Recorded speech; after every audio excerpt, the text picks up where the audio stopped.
This is an Irreverent podcast. Check out irreverent.fm for shows from all our friends. Hello and welcome to Exvangelical. I'm your host, Blake Chastain. My guests this week are Andrew Phelan and John Potter, co-hosts of Magnified Pod, a podcast dedicated to Christian alt music. Their first season focused on the MXPX discography. Their second season was dedicated to the Five Iron Frenzy catalog, and through the course of that season, they became friends with the band members themselves. In this conversation, we learn about Andrew and John's stories, the role of music in their lives, and why some music from labels like Tooth and Nail have staying power even though they no longer identify as evangelicals. You can find their podcast anywhere you listen to shows, and links to their show on Spotify are in the show notes. If you appreciate this podcast, there's a few things you can do to support the show. First, you can tell other people about it. Second, you can rate and review the show on Apple Podcasts. Believe it or not, in 2021, that still matters. You can also support the show via a paid subscription to the Post-Evangelical Post newsletter available at postevangelicalpost.com. There are also free tiers available. You can follow the show on Instagram at exvangelicalpod, and you can follow Blake on Twitter at brchastain. This episode was produced by Jake Lewis. Thank you very much, Jake. All right, everyone, let's get into it.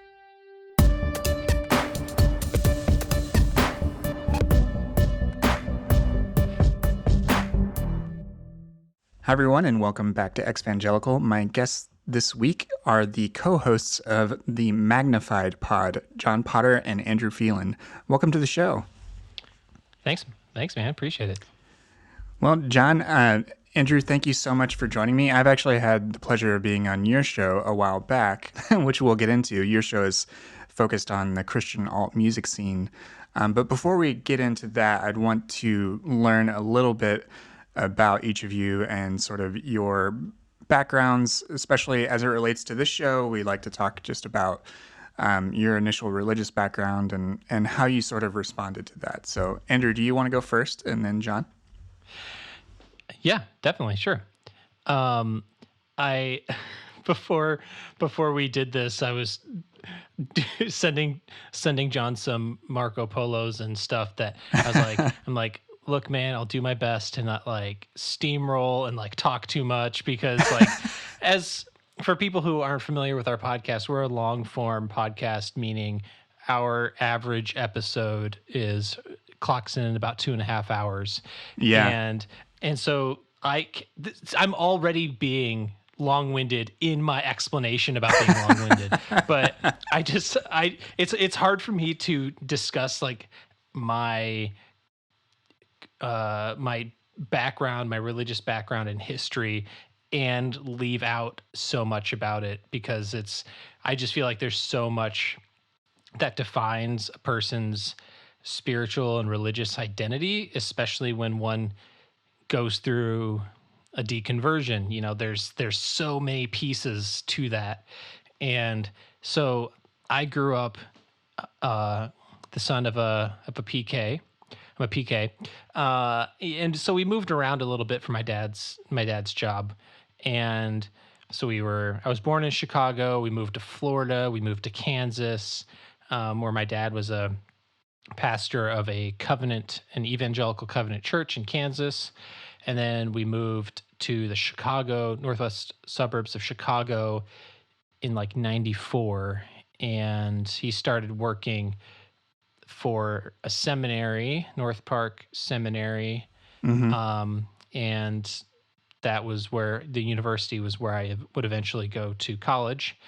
And through a lot of my childhood, I became sort of preoccupied with the idea of sin, and that concept of sin. When you learn about that as an elementary school kid, it's a pretty fucked up idea to explain to a child that no matter how good you try in life and no matter how much you effort to be, a good kid, you're a sinner, and even your thoughts, even you can't escape it. And that sort of way of explaining it that you're just like, you're always inherently bad in a way, Mm.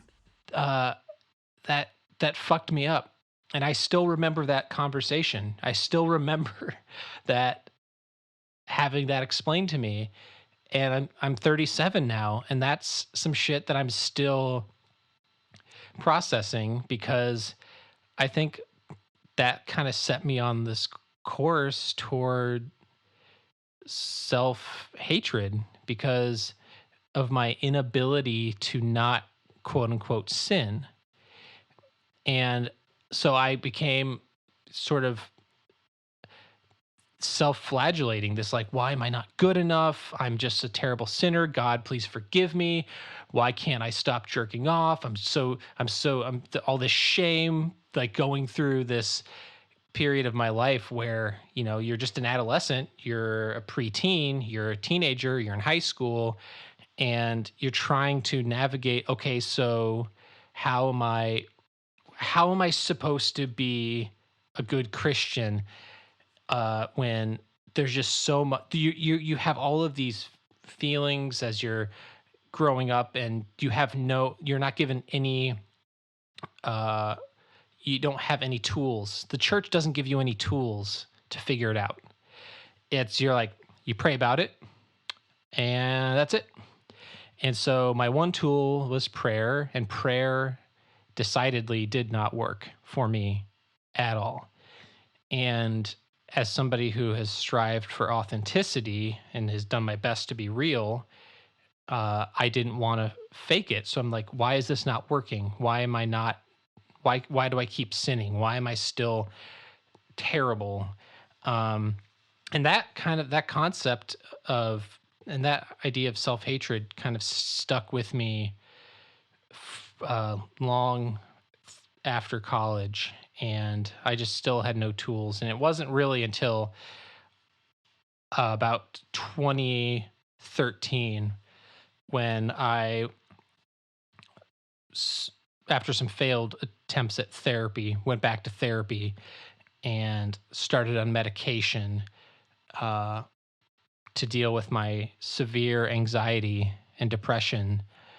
And it was only once I started on that medication and the therapy that I started being able to assess what I believed for the first time in my entire life, because I was starting to loosen the binds of the church right around the time I was turning 30.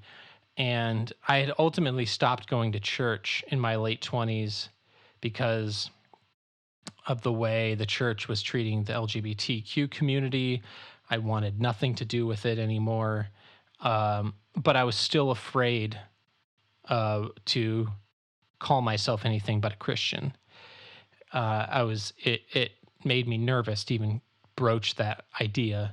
But once I started going to therapy and I freed up extra space that was no longer being taken up by anxiety and depression, I started asking myself difficult questions for the first time. And once I pulled that thread, it all just unraveled really, really fast. And I was like, no, I don't believe in this anymore. I don't believe in God anymore. I don't know if I have for a long time. And it took me a long time to uh, even say the word agnostic. It took me longer to even say atheist, um, because of what I thought people might think about me. And for a number of years after that, I was kind of angry, which I think a lot of post-Christian people tend to be. And uh,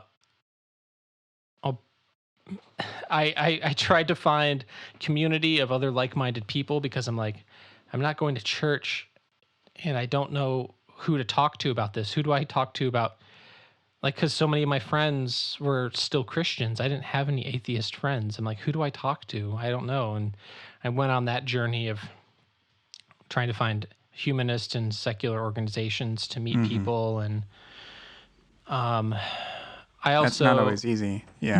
no, it's not, because the thing that's different is finding someone post-Christian versus someone who grew up atheist or grew up humanist, because they don't know the language of the church. They Mm-hmm. don't understand why anybody would necessarily be Christian to begin with. They There's an anti-theist strain Mm-hmm. within the secular atheist uh, humanist community, and that wasn't me. And so I after some doing that for a little bit, I just ultimately stopped going because it just didn't feel like my people, didn't feel like a community that understood me. Mm-hmm. And I then decided I wanted to go to seminary as an effort to just better understand people of faith and to better understand myself and what I believe, not in any sense of like trying to convince myself of anything, but to just learn, and Mm-hmm. um, with an emphasis on interfaith dialogue, Mm-hmm. because that still matters to me. Um, and you know, the reality is that a majority of my friends and family are all still people of faith, and I don't have too many atheist friends.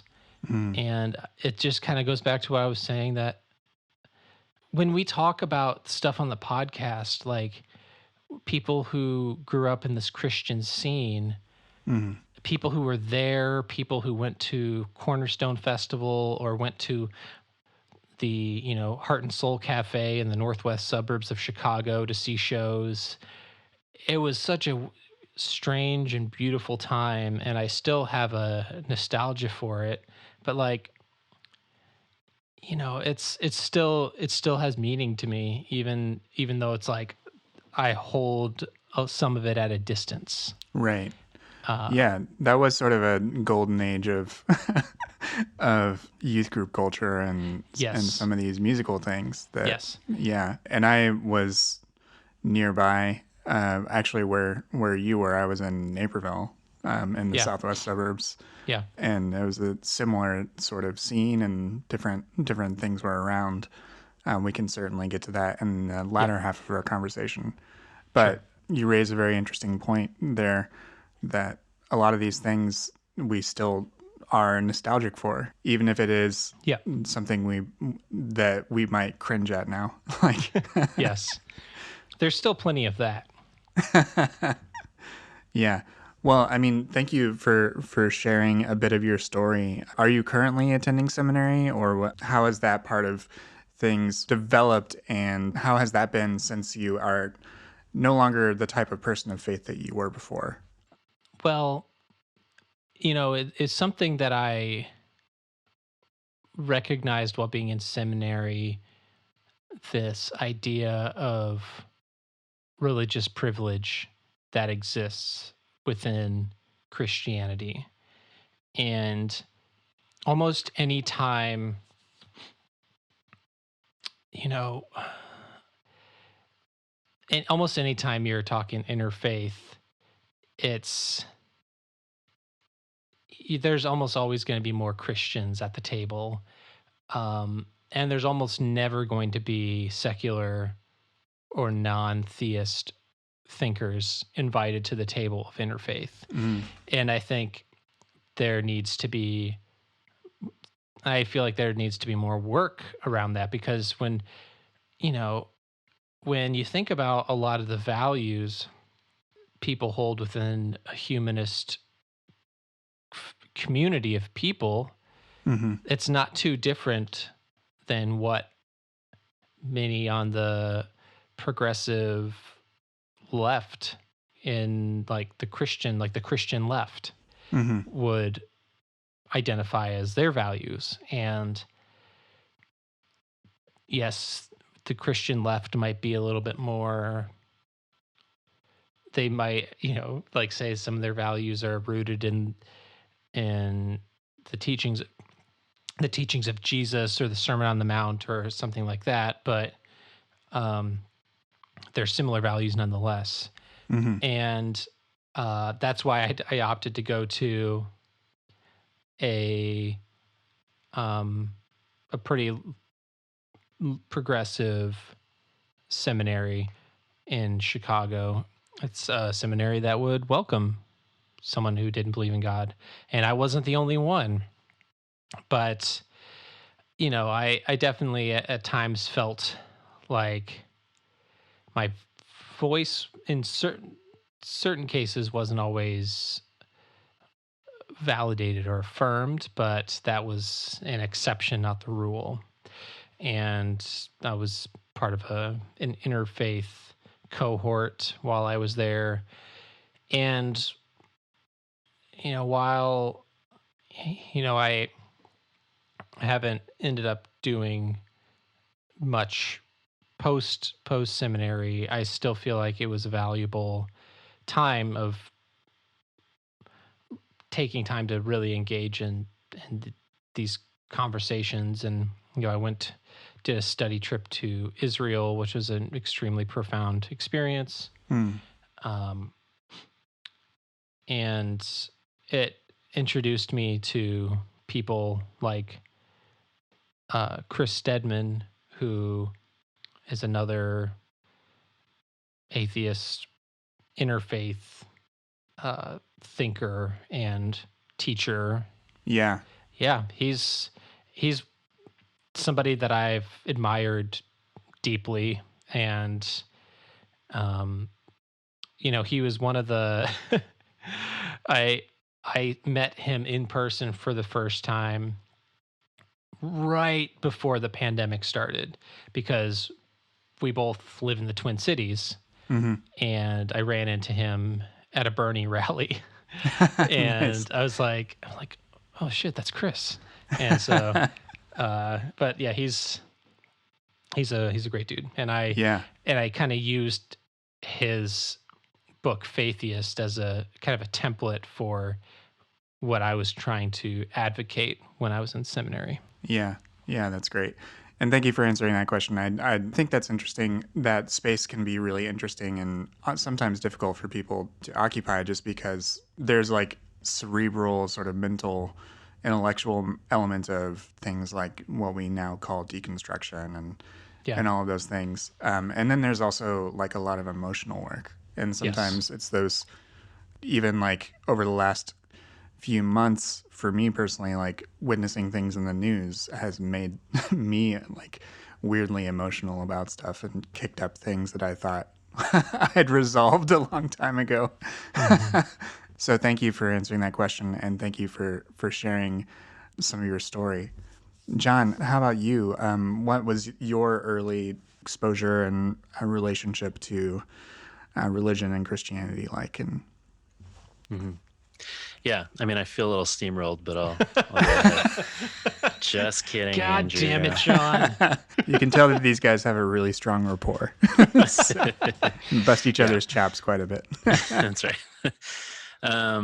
Yeah, I often say that I kind of have always existed on the periphery of the evangelical world. So I feel like I've been spared a lot of the trauma that many of my friends are unpacking in different ways.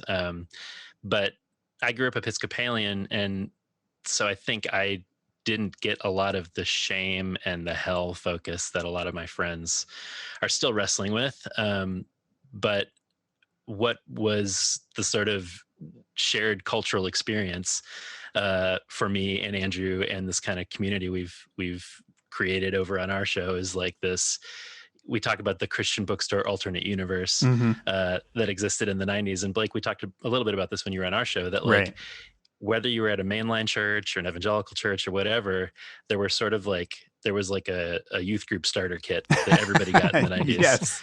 And we were all reading the NIV Teen Study Bible, and we were all watching, whatever, as you said, like the publishers of a lot of the materials that we were getting and the music that we were getting and the Right. cultural stuff that made up the youth group experience and the conferences and Acquire the Fire and all that stuff all came from evangelical publishers Yep. and people.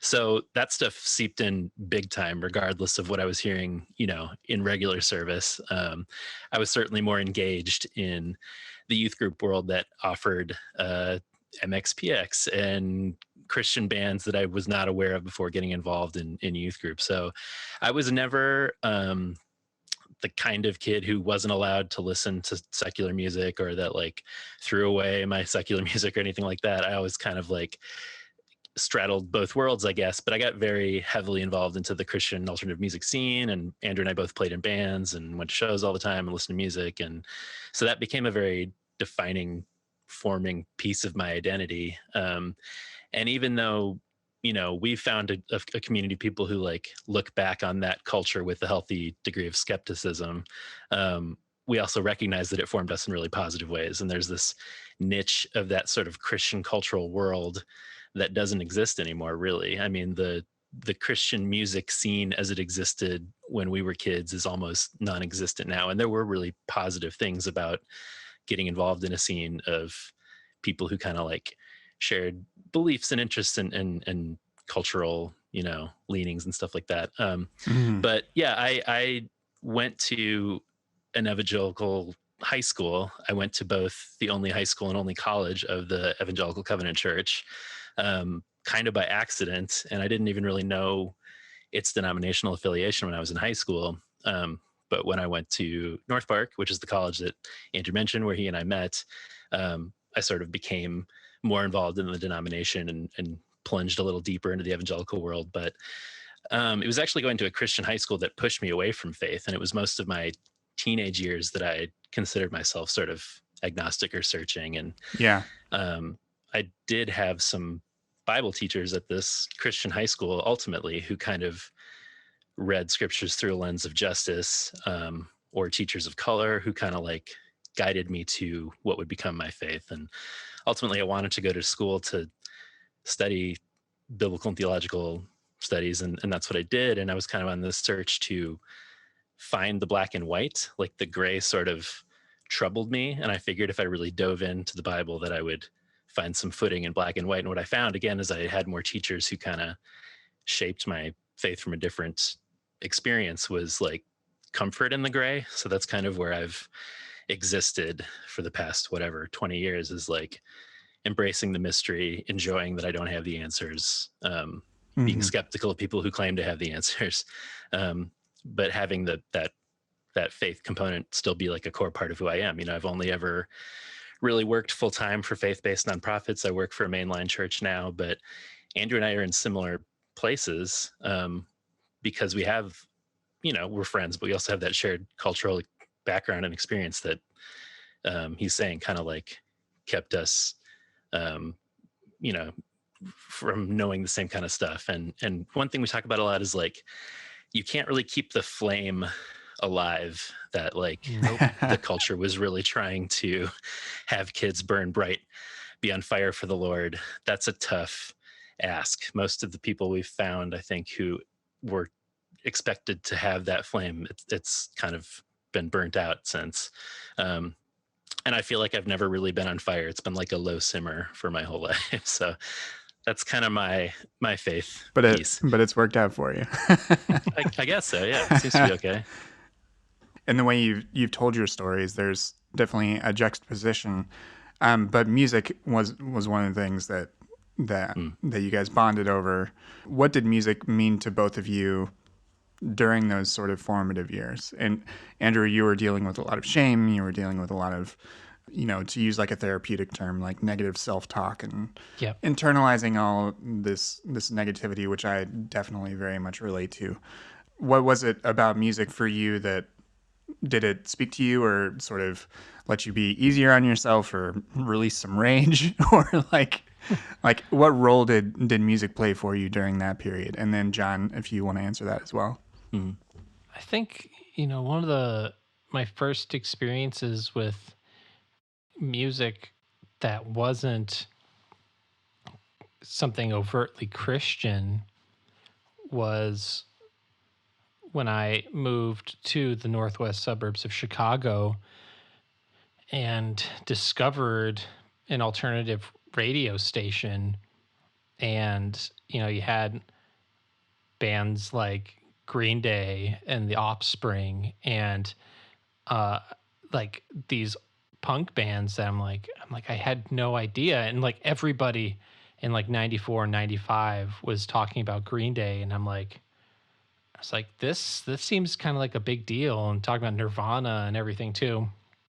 But also at the same time I discovered Weird Al, and I'm like, not only can music be wild and like aggressive, and it can also be silly, and these sort of spoke to me at in different ways, but like at a very visceral level. Like the first time I heard Teenage Politics by MXPX, it just sort of blew my mind.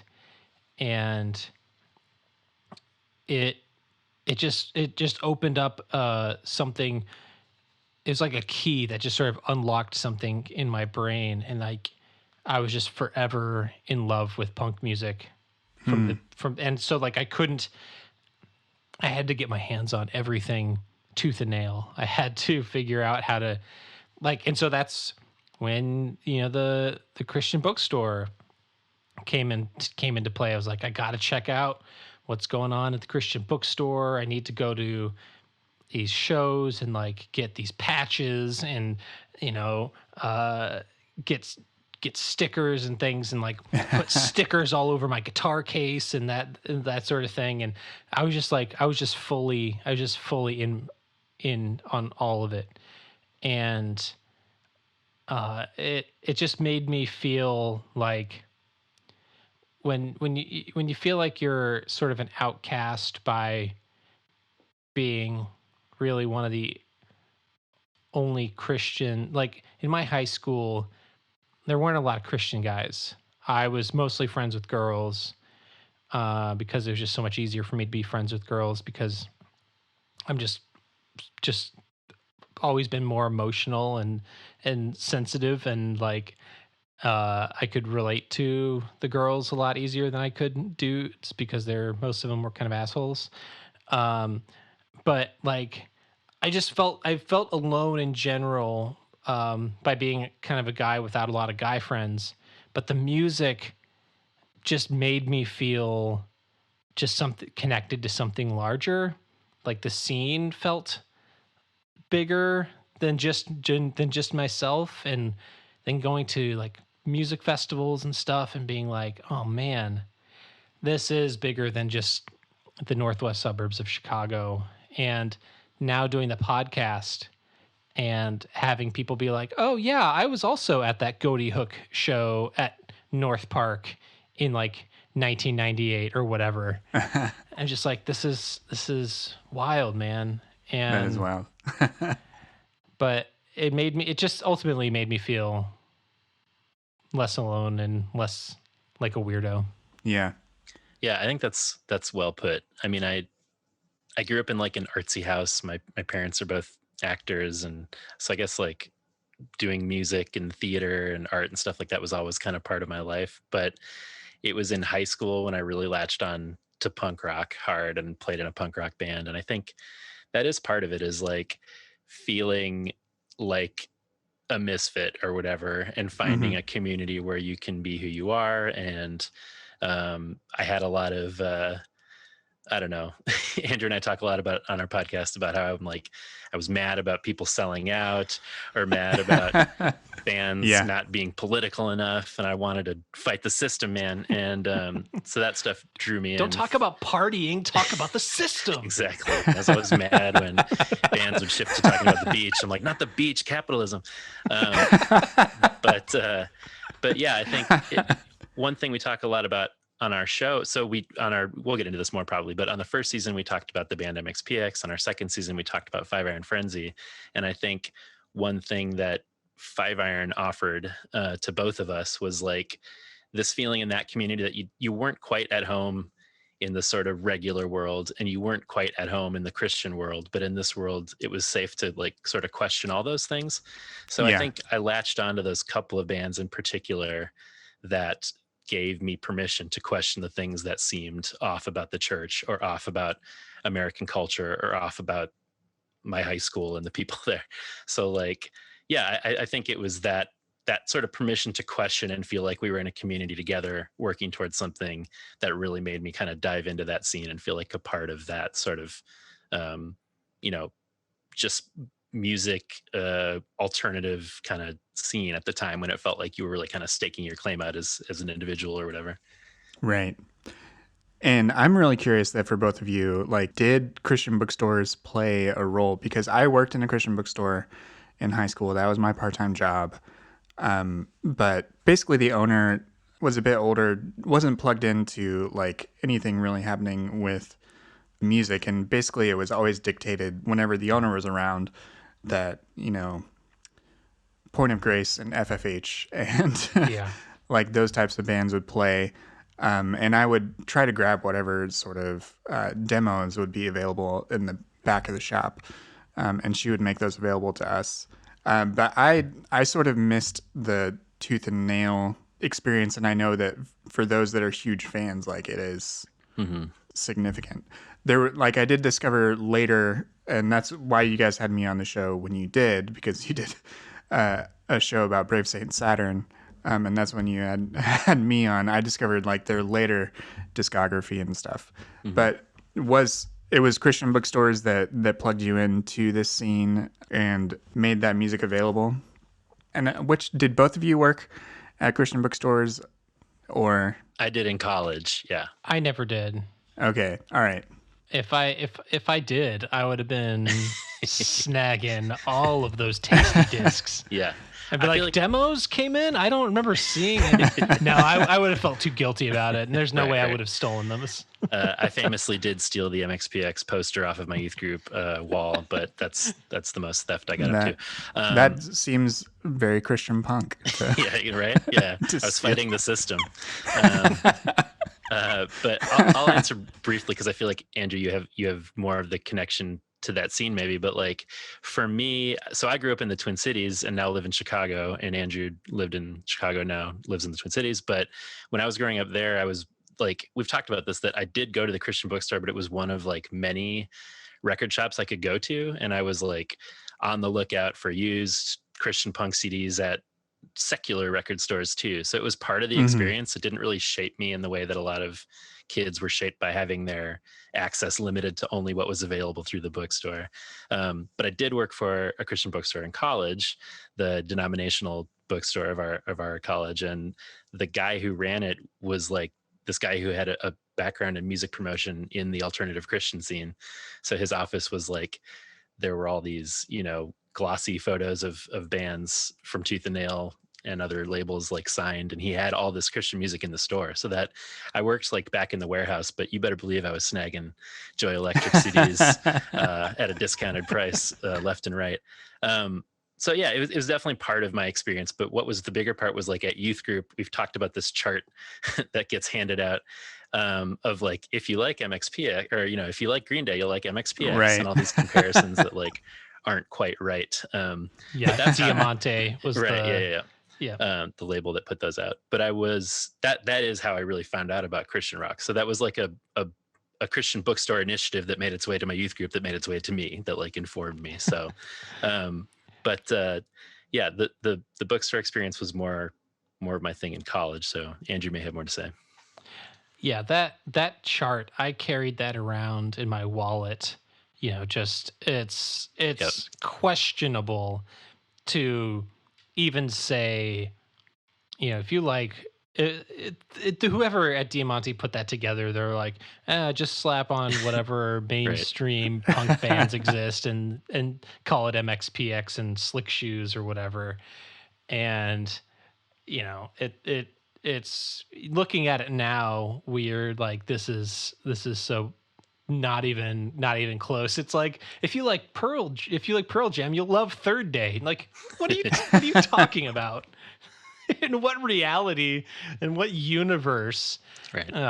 It's like, yeah, these guys kind of go. Grunge. God of Yeah. Wonders is very much like Jeremy. Very much like Jeremy. Jeremy Spoker.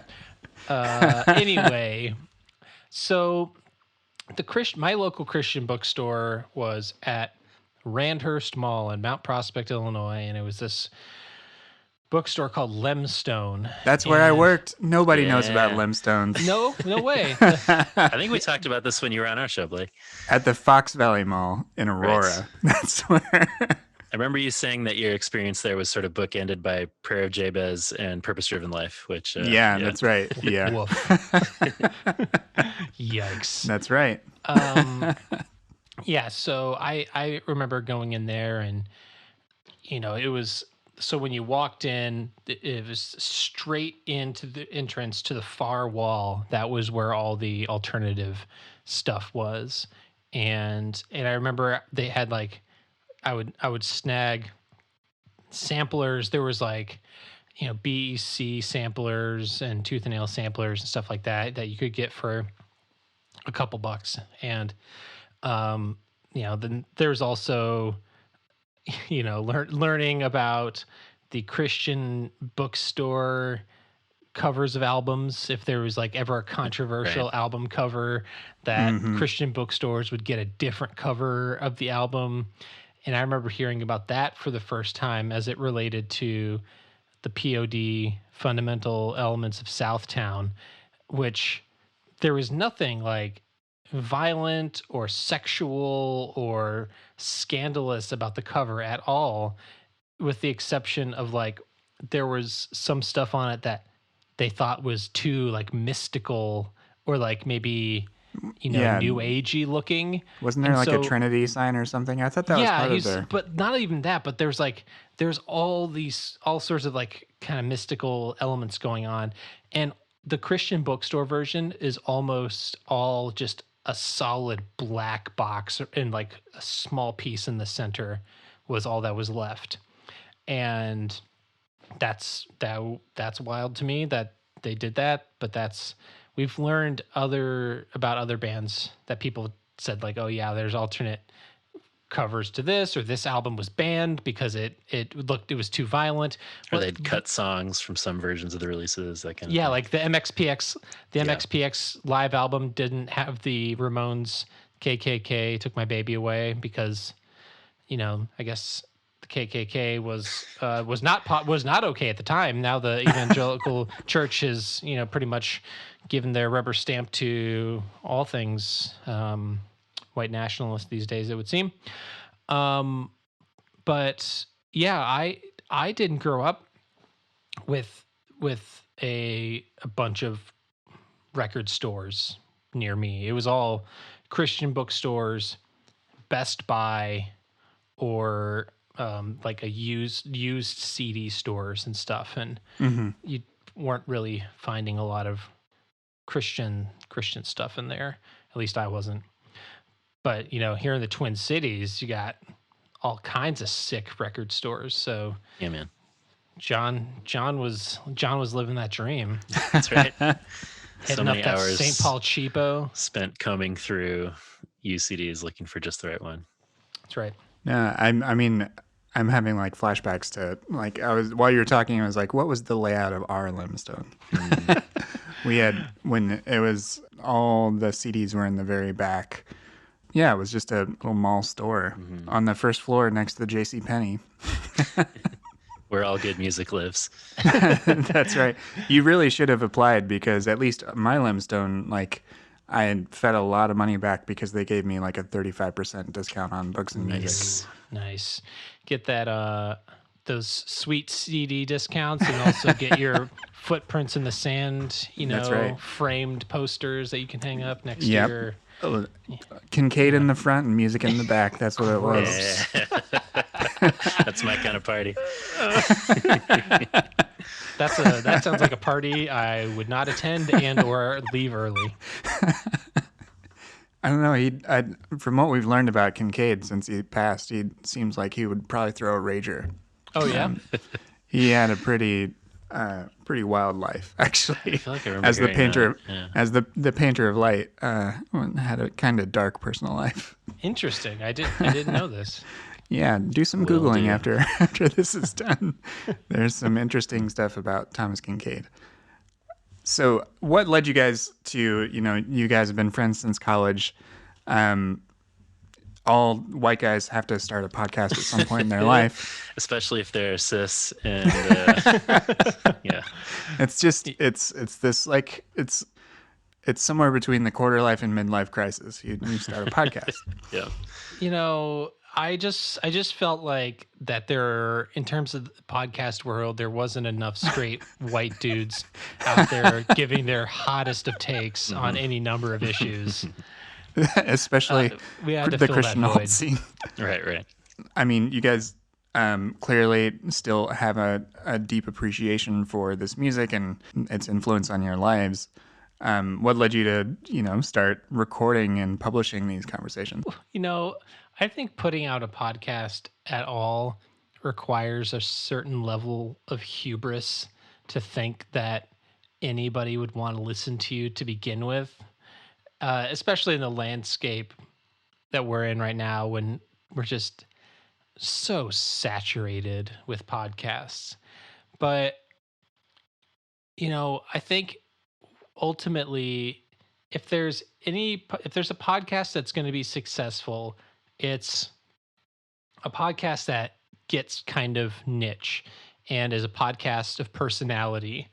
If you're talking about something that has a passionate fan base and the people who do it can talk about it in a way that's relatively informed and entertaining, then I feel like you'll do okay.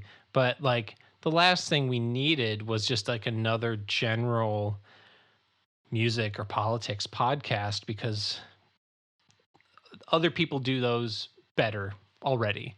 But what is it that I have a lot of experience and knowledge about? Christian punk scene, and John was the same way. And so I pitched the idea to him in early 2018, and we started working on it, banked a few episodes, and then launched in June of 2018. And I didn't expect it to, I don't know if I expected it to last this long, but I don't think I really expected it to kind of pick up steam as much as it has in the last year. Mm-hmm. Yeah. And whether that's because of the pandemic or because of the fan base of Five Iron Frenzy, but the first and second seasons of our podcast couldn't be more different. When the band has buy-in to your podcast, that makes all the difference in the world. When they treat you as, like Five Iron was just so exceptionally cool to us, and they treated us as friends, and like, that they were just appreciative, and they gave us so much of their time. We had Reese Roper on the podcast 3 times. Yeah, that's awesome. Like these guys didn't have to do anything, and they thanked us in the liner notes of their new album, like as opposed to the first season where tossing MXPX under the bus right now. No. Look, I'm not going to toss MXPX under the bus. I just feel like MXPX fans in general, like, take themselves very seriously. And the difference between MXPX fans and Five Iron fans, even though there was some crossover, they couldn't be more different.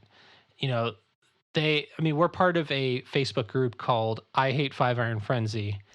And this was started by Reese too. And the whole thrust of the group is it's like a shit posting Facebook group where we also talk about how we hate Five Iron Frenzy, and MXPX fans would get up in arms if about any of our takes, we just people would just get I'm these are just our opinions, calm down guys. But Five Iron fans have this sense of humor that is just so different than the sort of very serious nature of like certain punk, you know.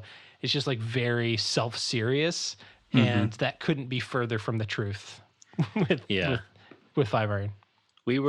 Andrew pitched me the idea of an MXPX podcast, which felt niche enough and enough of something that we both knew about that we thought it could work. And I don't think either of us thought beyond however many episodes we ended up doing about them. I don't know, 40 or something like that.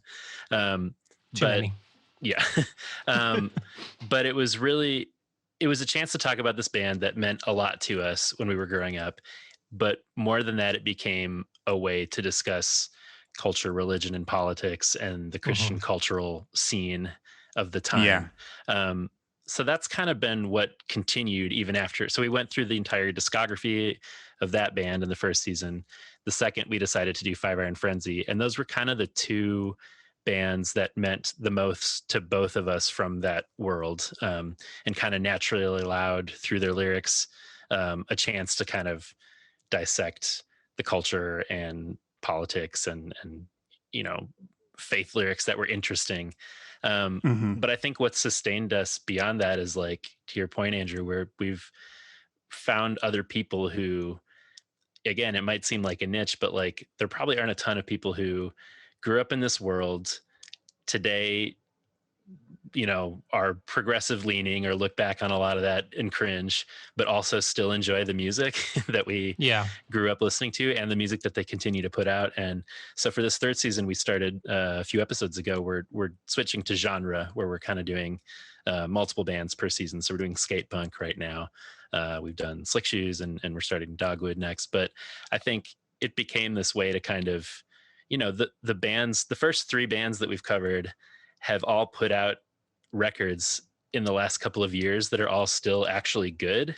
And it'll be kind of a mixed bag, I think, as we go forward and listen to some of these records that are 25 years old and have more cringy elements. But it does happen to be that we both enjoy looking back on the cultural scene and having some hot takes about its problematic nature at times, but also we still really enjoyed the music and the music that they put out beyond just that time. So that's part of what keeps it interesting for us too.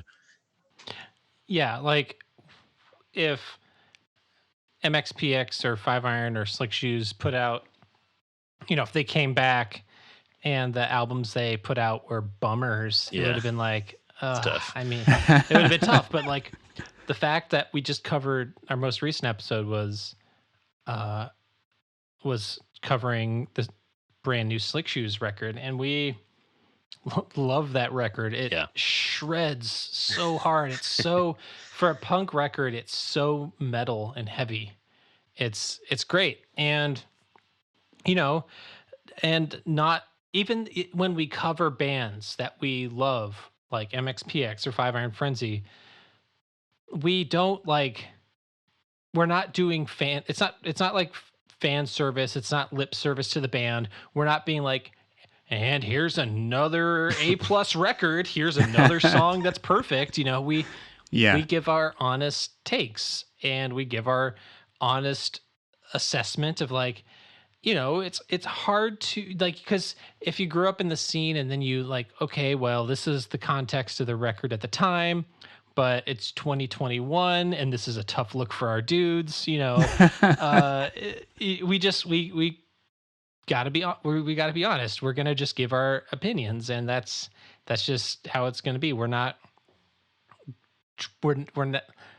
never tried to like do the podcast for like access to like the bands and be like, hey, let's choose this band because I want to interview so and so. It's just like, okay, so what bands connected with us the most and what albums rule, and we covered Slick Shoes, and it's like, about half the records that we discussed we enjoyed, and the other half not so much, so I mean, but the format of your show is you usually go track by track. You might not listen to the entire track on the show, but you at least contextualize it, and you let like your listeners are also listening to the track while you discuss it, Right. which I think is it's fair to the music, Yeah. and it's also just it's a better context for an audio show.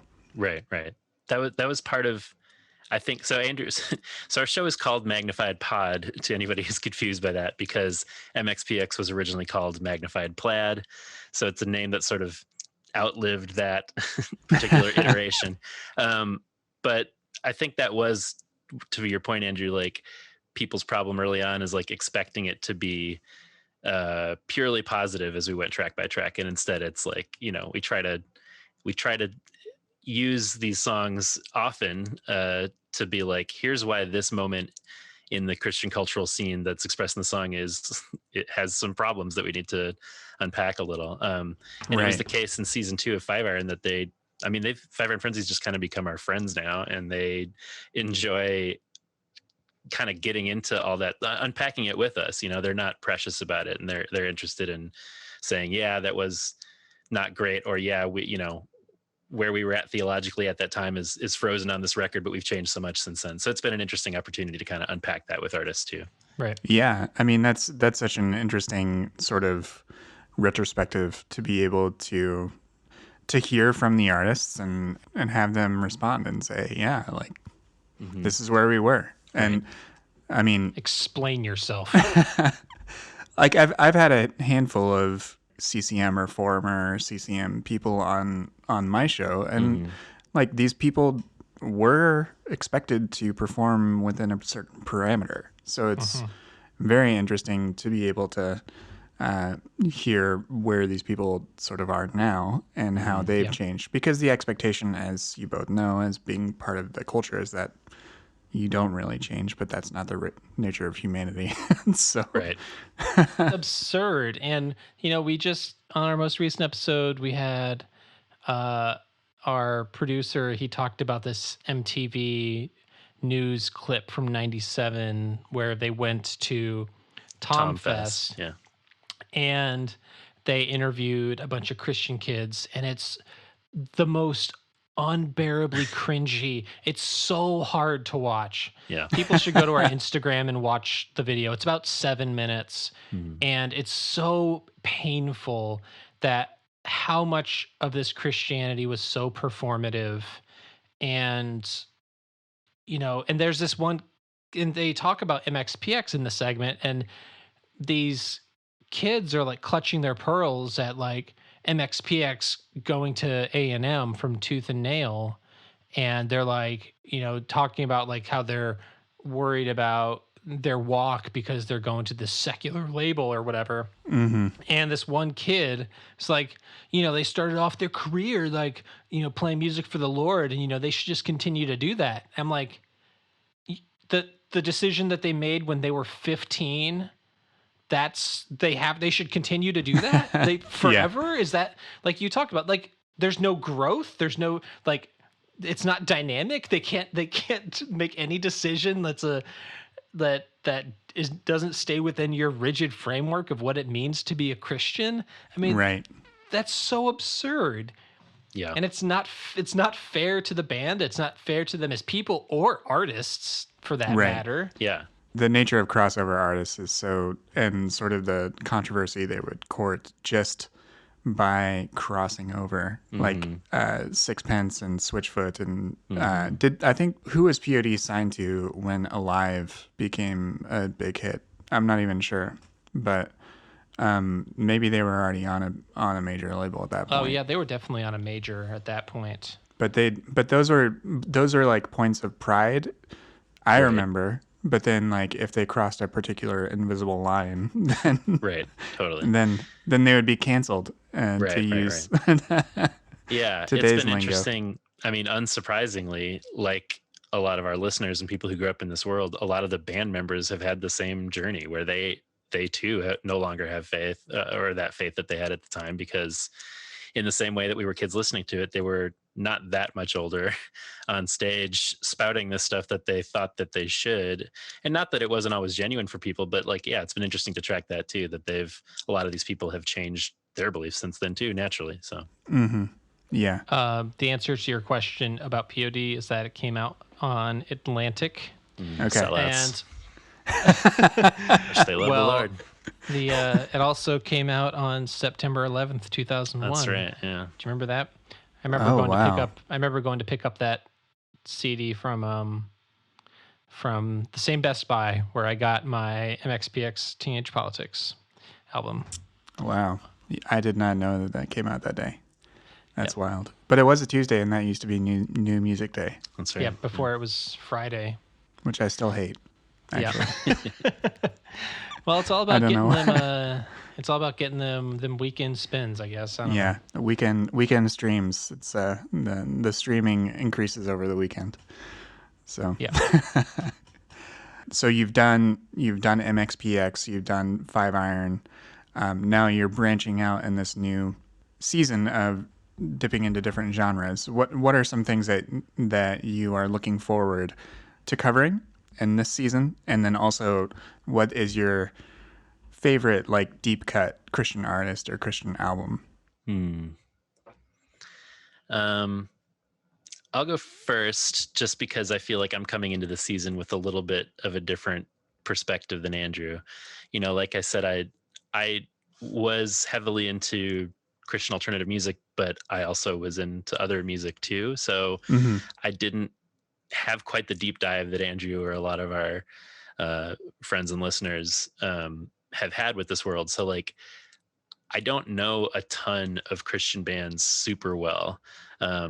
I know the couple that we've talked about really well, and then there are a bunch of others that I know kind of well. So starting with this season, it's been really interesting for me because they're all bands that I knew. You know, we're talking about Slick Shoes, as we said, Dogwood, like Goaty Hook, Craig's Brother, Ace Troubleshooter, Value Pack, Huntington's, bands like these that may mean something to some of your listeners.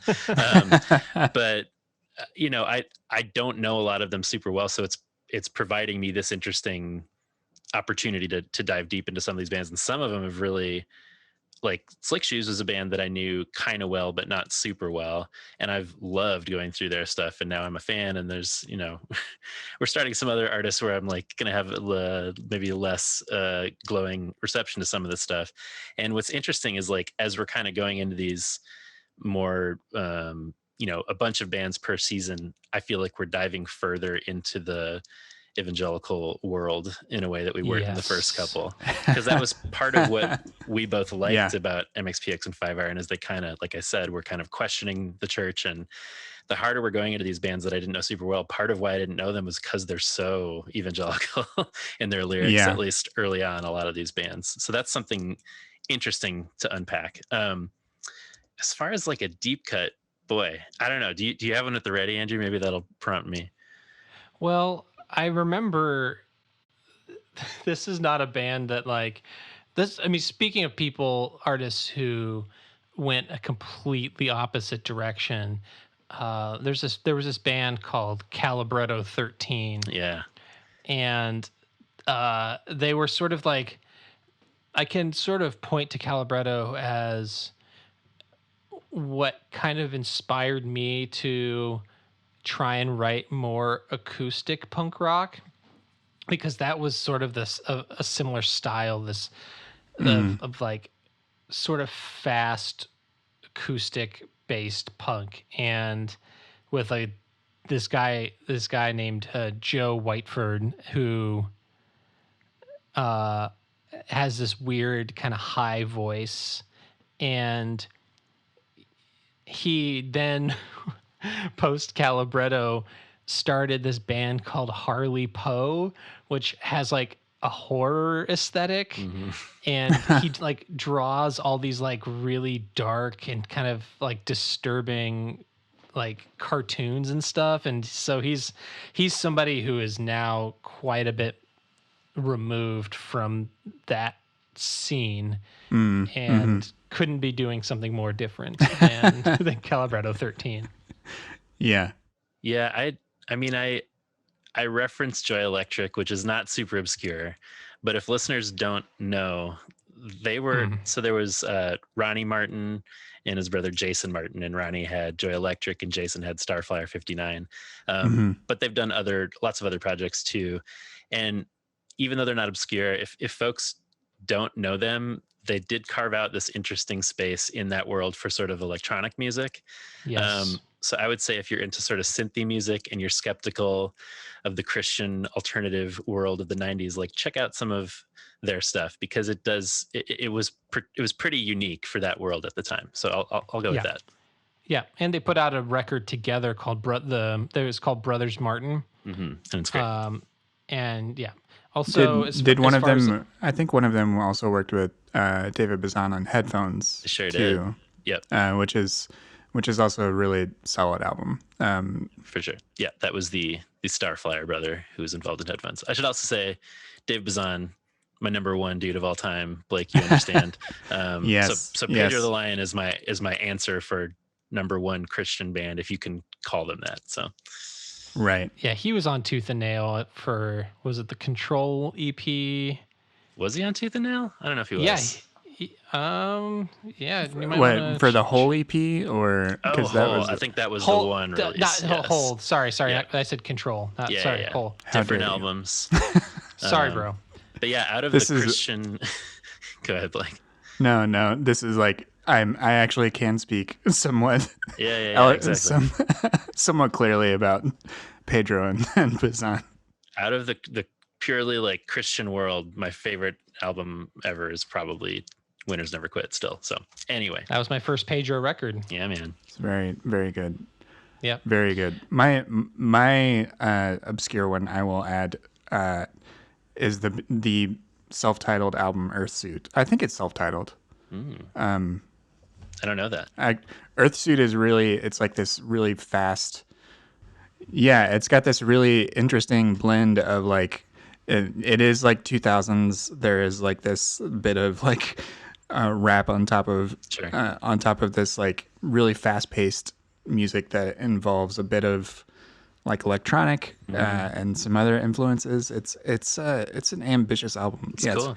I was wrong. It's called Kaleidoscope Superior. That's the name of the album. And unfortunately, it was one of the worst concerts I've ever been to. Uh-oh. Like the oh no, the album was incredible, and then I went to Indiana Wesleyan, and they had this band that clearly has a ton of energy perform at like on a regular stage at the Performing Arts Center at our college, and it was terrible. It was like just they didn't let anyone jump or have like a anything up front, and then I think it was. They did not open up the pit. And the energy was just off. And like now, like as an adult and with a fully formed brain, I realized that the singer probably like had a bad voice or something, because like the main singer just couldn't carry a tune. He probably just had something wrong with his voice that day. Couldn't hear the monitors or something.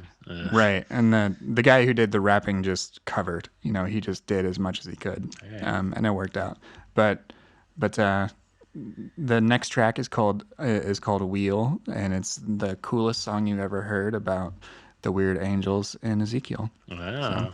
Wow, that's a good tease. I'm going to go check him out. Get him on the pod.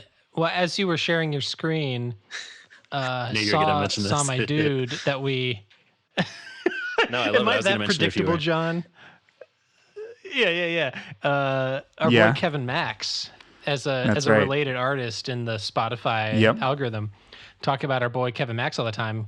Got to get him on the pod. Also, excellent Twitter follow. Also, he is pretty much a full exodus from the Christian like mainstream music scene. Yeah.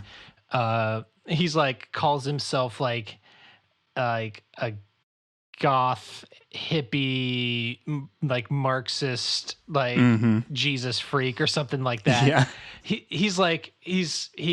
couldn't be more different than Michael Tate, who is singing for the Newsboys these days. And Kevin Max is like first and foremost is poet, and he focuses so much of his energy on writing thought-provoking and complex lyrics, and he's not about like crafting the next radio pop hit. He's putting out these like very avant-garde synthy electronic albums. It's fascinating. Yeah, you should check out Romeo Drive and Radio Technica. They're very unique. Like Radio Technica is like almost like house music, and Romeo Drive is this concept album about the future that's like very synthy and bleepy bloopy, and I'm so into it. It couldn't be further from CCM DC Talk stuff. Yeah, so we should say he was a member of DC Talk. Right. Yeah. Blake, I don't know if you followed him at all, but he would actually be an interesting guest, but possibly. Yeah. Bro. For sure. I mean, we talk about wanting to get hashtag get him on the pod, but like he would be way more interesting and up your alley for your purposes. Like, I don't, because I think it was get into the feels, the thoughts in the feels. Reese talked about how he met his experience meeting Kevin Max. I think it was at Cornerstone, and like Kevin Max had like no idea he was like, who Reese was. He's like, "Are you in a band?" And he's like, "Yeah, Five Iron Frenzy." He's like, "That's a band." And we just he's like, "Yeah," and like I guess we just play it on the main stage, and like whoever was with Kevin Max, I guess, was like kind of horrified that he didn't know who he was, but I'm just like, he just seems like he's so like focused on his own thing that like he's probably not like knowing what the latest ska band was in like 1998 or whatever. But I love that's like that one experience with Kevin Max is like, that's what? Who are you? That's a band? Huh? Okay, cool. Big time by Kevin Max by accident, more than likely. Yeah. That's our podcast is 50% talking about music and then like 50% tangent. Yes. Yeah.